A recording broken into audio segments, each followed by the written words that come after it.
Bismillahirrahmanirrahim. Assalamualaikum warahmatullahi wabarakatuh. Hari ini kita belajar Bupena 4A. Kita mulai dengan tema 1, yaitu indahnya kebersamaan.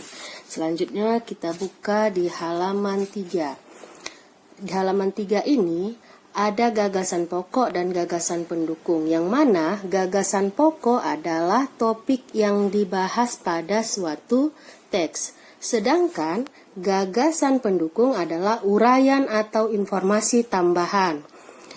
Itu di gagasan pokok kita akan menemukannya secara tersurat ada di 3 tempat, yaitu terletak di bagian awal, akhir, atau di kedua-duanya. Ada di awal dan ada di akhir. Seterusnya, Ibu akan menjelaskan perbedaan kalimat utama dengan gagasan pokok, begitu pula dengan kalimat penjelas dengan gagasan pendukung. Yang pertama di sini kita telah mempunyai satu buah paragraf. Yang dikatakan paragraf itu, ini dia nak. Dia akan menjorok ke dalam atau lebih masuk ke dalam, ini yang dikatakan paragraf. Setelah itu kita lihat ada berapa kalimat di dalam paragraf tersebut. Itu yang dikatakan paragraf, yang dikatakan kalimat dimulai dari awal hingga titiknya. Ini kita dapat dari Kedutaan Besar Republik Indonesia di Tunis sampai April 2016. Ini adalah kalimat pertama. Sedangkan kalimat kedua dimulai dari partisipasi Indonesia dalam pameran tersebut sampai perajin batik Indonesia. Seterusnya kalimat ketiga dimulai dari demo membatik sampai antusiasme pengunjung yang cukup tinggi. Kalimat keempat dimulai dari hal tersebut terlihat dari pertanyaan seputar jenis, motif, dan proses pembuatan batik sampai titik, yaitu mencanting. Dan kalimat kelima yang terakhir, Menteri Pariwisata Tunisia sampai di Pavilion Indonesia. Selanjutnya kita akan mencari kalimat utama. Kalimat utama berarti yang kalimat awal atau kalimat pokok. Kalimat pokoknya mana? Yang ini.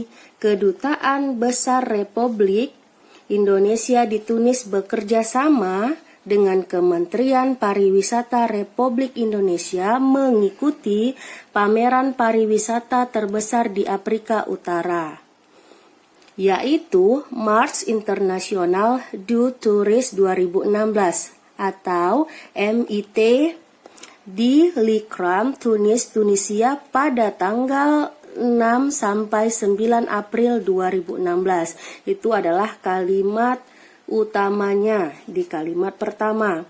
Seterusnya di sini ada katanya kalimat penjelas. Kalimat penjelas itu adalah kalimat atau imbuhan atau tambahan dari kalimat pertama tadi. Yang mana itu kalimat penjelasnya? Ada di kalimat 2, kalimat 3, kalimat 4, dan kalimat 5. Yang dimulai dari partisipasi sampai Pavilion Indonesia. Itulah kalian tuliskan nanti. Kalimat kedua apa isinya? Partisipasi Indonesia. Kalimat ketiga apa isinya? Demo membatik. Seterusnya gagasan pokok. Gagasan pokok itu adalah inti dari gagasan utama tadi. Apa intinya? Inilah dia intinya. Kedutaan Besar Republik Indonesia bekerja sama dengan Kementerian Pariwisata Republik Indonesia mengikuti pameran pariwisata terbesar di Afrika. Bedanya, kalau ini kan ditulis semua pada kalimat pertama sampai 2016. Sedangkan di gagasan pokok hanya sampai Afrika Utara saja. Gagasan pendukungnya, tadi kan kita dapat gagasan pendukungnya dari kalimat kedua. Partisipasi Indonesia dalam pameran tersebut berupa penyediaan Pavilion Indonesia bertema batik yang menampilkan teknik dan demo menggunakan chatting. Ini hanya dia partisipasi Indonesia dalam pameran. Gagasan pendukung kedua, demo membatik. Gagasan pendukung ketiga, perwakilan asing yang hadir untuk menyaksikan demo membatik. Nampak bedanya kan? Kalau tadi dia kalimat penjelas dimulai dari partisipasi sampai sini. Lebih panjang kan daripada jawaban gagasan pendukung. Nah, itu bedanya dia kalimat utama dengan gagasan pokok, begitu pula kalimat penjelas dengan gagasan pendukung. Dia hanya intinya saja untuk di gagasan. Setelah itu, kita lanjut dengan di halaman 5. Bentuk keragaman di Indonesia. Bentuk keragaman di Indonesia ini ada keragaman suku bangsa. Suku bangsa, kita telah tahu suku bangsa itu banyak di Indonesia. Contohnya yaitu suku Nias, suku Bugis, suku Asmat, dan banyak lagi. Terus keragaman bahasa. Bahasa itu banyak, ada bahasa Batak, bahasa Sunda, bahasa Betawi. Seterusnya, keragaman rumah adat. Rumah adat itu juga banyak. Rumah joglo, yaitu rumah joglo di Jawa. Rumah gadang di Sumatera Barat. Tongkonan, Sulawesi Selatan. Dan honai di Papua. Keragaman tarian juga banyak. Tari kecak dari Bali, tari japin dari Kalimantan Barat, dan tari maengket dari Sulawesi Utara. Selanjutnya keragaman pakaian tradisional juga banyak contohnya. Bundo Kanduang, beskap, payas, keragaman senjata tradisional banyak juga contohnya nak. Di sini ada rencong dari Aceh, keris dari Jawa, dan tombak trisula dari Sumatera Selatan. Terus keragaman alat musik tradisional, setiap provinsi memiliki alat musik tradisionalnya seperti tambo dari Aceh, angklung dari Jawa Barat, dan tipa dari Papua. Kita lanjut untuk keterampilan kinerja produk atau portofolionya. Di sini Ibu hanya akan menjelaskan, di sini kan udah ada jenis keragamannya. Di sini contohnya dari Pulau Sumatera, daerahnya yang dipilih dia adalah Aceh. Suku bangsanya ada Aceh Gayo dan Tamiang, rumah adatnya ada rumah Krong Bade, tarian daerahnya tari saman, alat musik tradisionalnya genruang dan canang. Di sini Ibu kasih satu lagi contohnya Jawa. Ibu ambil daerahnya adalah Jawa Tengah, yang ibu kotanya adalah Semarang. Suku bangsanya Ibu ambil, suku bangsanya ada di Jawa Tengah itu Jawa, Karimun, dan Samin. Rumah adatnya yaitu joglo. Tarian daerahnya tari gandruang dan tari sintren. Hampir sama dengan di sini. Alat musiknya gamelan, rebab, sitar, dan sulin. Seterusnya di sini ada cara benda menghasilkan bunyi. Cara benda menghasilkan bunyi. Di sini contohnya alat musik tradisional di Indonesia. Pertama, contohnya atau kita lihat saja langsung gambarnya di sini, nak. Kita lihat gambarnya di sini. Jenis alat musik yang dipukul. Yang dipukul itu ada gong, gamelan, belira, drum, ketipung, rebana, trigel, tamborin, simbal, dan kulintang. Seterusnya, di sini ada contoh alat musik yang ditiup.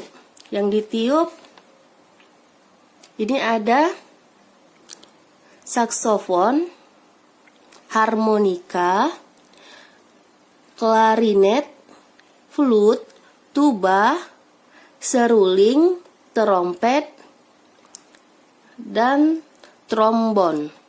Selanjutnya, untuk contoh selanjutnya, di sini ada jenis alat musik yang digesek, yaitu cello, biola, ada biola dan ada biola ya nak. Ini gambar rebab, kontrabas, gahu, Seterusnya di sini juga ada contoh alat musik yang dipetik, yaitu gitar, siter, mandolin, sasondo, sitar, ini gambar kecapi, ini bano, ini ukulele, dan selanjutnya alat musik yang dimainkan dengan cara digetarkan atau digoyangkan. Ini ada marakas, ini gambarnya marakas, kabasa, sakerbel, binjasara, dan flex atun. Di sini juga ada gambar angklung. Selanjutnya di sini ada latihannya. Ayo berlatih. Biola, cara memainkannya dengan, tadi udah dilihat gambarnya, digesek. Cara terjadinya bunyi, gesekan terhadap senar biola dapat menimbulkan getaran dan getaran tersebut menghasilkan bunyi. Seterusnya ada pianika, ditiup dan ditekan tutsnya. Tiupan, cara terjadinya bunyi, tiupan dari selang pianika memenuhi dinding ruang pianika yang menimbulkan getaran, dan pada saat kita menekan tuts akan menghasilkan bunyi. Sini ada gitar dipetik, rebana, udah lihat tadi kan nak gambar rebana. Rebana itu yang ini gambarnya, rebana. Rebana itu dipukul ini. Nah,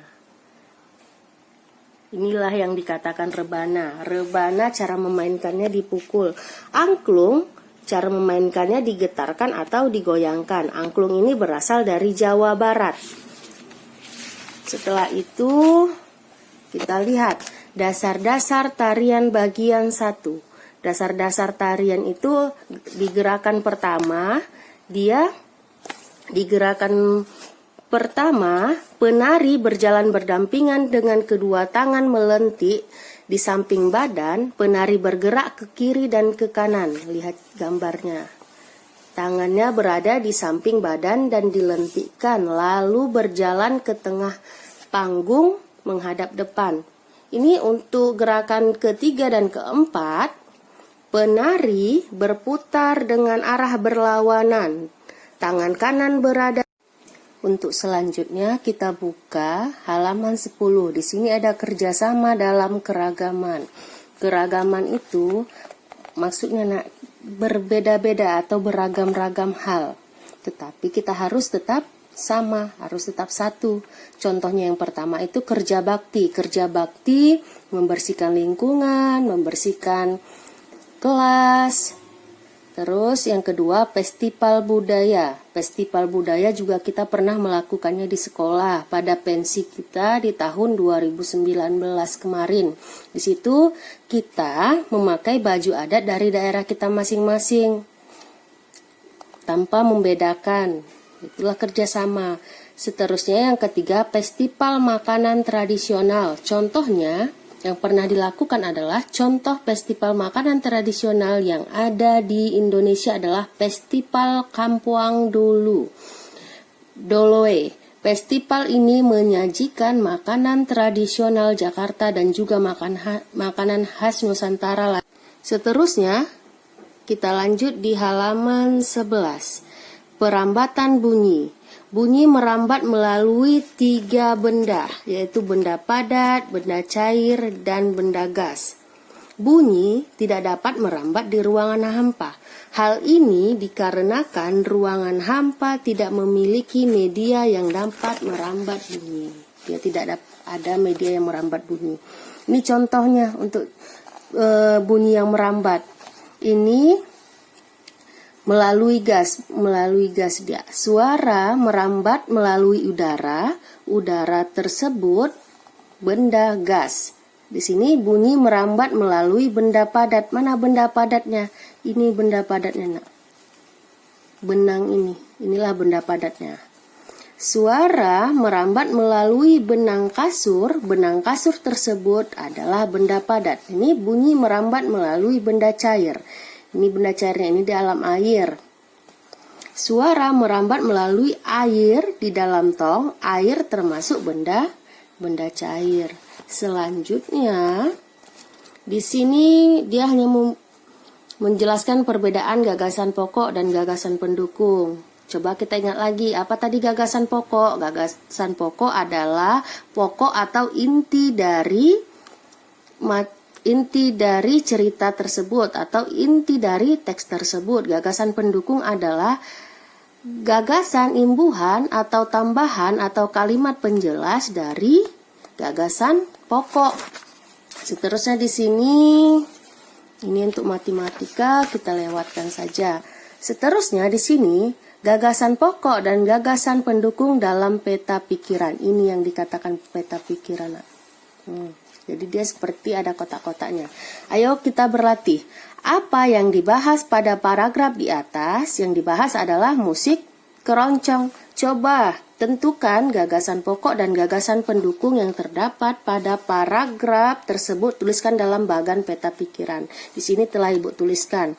Gagasan pokoknya adalah musik keroncong merupakan musik tradisional Indonesia. Tadi kan sudah Ibu bilang kalau gagasan pokok itu tidak perlu ditulis semua.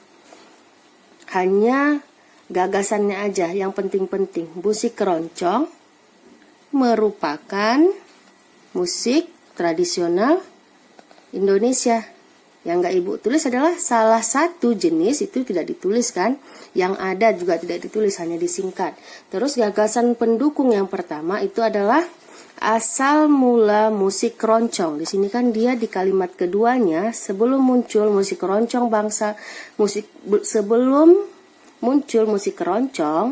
Portugis memperkenalkan jenis musik moresco di Indonesia. Itulah dia asal mula musik keroncong. Terus gagasan pendukung kedua, jadi di sini ada katanya musik moresco yang sudah dikenal oleh bangsa Indonesia tersebut dipadukan dengan alat musik di Indonesia seperti suling dan beberapa komponen gamelan. Perpaduan musik tersebut menghasilkan jenis musik yang baru dinamakan musik keroncong. Berarti gagasan pendukung yang kedua adalah perpaduan musik keroncong. Di sini juga ada lagi di halaman 17. Pentingnya sikap persatuan dan kesatuan. Langsung aja kita ke contohnya. Sebagai rakyat Indonesia, kita harus menunjukkan sikap saling menjaga persatuan dan kesatuan bangsa sebagai berikut. Apa contohnya? Kita harus menghormati teman yang lagi beribadah, walaupun kita berbeda agama. Contoh yang kedua, tidak membedakan teman yang berbeda suku. Walaupun kita berbeda suku, tapi kita tidak boleh membedakannya. Yang ketiga, menghormati teman yang sedang menyampaikan pendapat. Jadi kalau ada teman yang sedang menyampaikan pendapat, lebih baik kita diam dulu. Walau mau kita setuju, mau tidak setuju, nanti setelah teman kita selesai berbicara, baru kita beri tanggapan. Terusnya yang keempat, meminta maaf jika melakukan kesalahan. Yang kelima, menghormati keragaman budaya lain. Terus di sini di halaman 18 ada keragaman sosial dan budaya daerah tempat tinggal. Di sini ada keterampilan portofolio, sudah Ibu tuliskan juga. Suku Sunda itu dari Jawa Barat. Suku Sunda memiliki, dia kan di sini kita disuruhnya keragaman suku bangsa di Indonesia dan ciri khasnya. Di Sunda itu dia memiliki ciri khas tarian jaipong. Di suku Dayak yang terdapat di Pulau Borneo, Kalimantan, memiliki senjata tradisional yaitu mandau. Suku Minang di Padang terkenal dengan rendangnya. Suku Gayo di Aceh, nomor 4, suku Dani dari Papua memiliki seni anyaman kantong jaring penutup kepala. Suku Gayo dari Aceh memiliki tari saman. Selanjutnya yang keenam, suku Toraja dari Sulawesi Selatan terkenal dengan ukirannya. Di sini lanjut lagi dasar-dasar gerakan pada tarian. Ini untuk gerakan kelima. Penari saling berhadapan dan berjalan di tempat. Kedua tangan diletakkan di bahu. Lihat pada gambar, tangannya diletakkan di bahu. Terus untuk gerakan keenam, penari bergerak secara bersamaan, kedua tangan memegang ujung selendang dan diangkat ke atas. Untuk gambarnya bisa kita lihat di sini. Seterusnya yang terakhir, semua penari berjalan beriringan keluar panggung. Kedua tangan tetap memegang ujung selendang. Kita lihat di gambarnya. Seterusnya, kalau yang ini matematika, kita lewatkan saja. Di sini ada menentukan gagasan pokok dan gagasan pendukung dengan membaca dalam hati. Kita tahu membaca dalam hati itu maksudnya adalah membaca tanpa suara atau tanpa mengeluarkan suara. Kalau untuk ini kita disuruhnya dalam bentuk diagram. Gak usah kita bahas dulu karena di subtema 2 nanti juga akan dibahas. Selanjutnya di sini kegiatan yang mencerminkan sikap persatuan dan kesatuan. Itu dia untuk mempererat persatuan dan kesatuan. Merancang kegiatan berguna agar kegiatan yang akan dilakukan memiliki tujuan yang jelas dan dapat dipertanggungjawabkan. Misalnya rancangan kegiatan untuk acara peringatan Hari Kemerdekaan Republik Indonesia di lingkungan rumahmu yang bentar lagi akan kita laksanakan ya, karena itu kita harus tetap menjaga persatuan dan kesatuan. Kita harus merencanakannya, kita harus juga bermusyawarah, mendengarkan pendapat orang lain, menghargai pendapat orang lain. Terus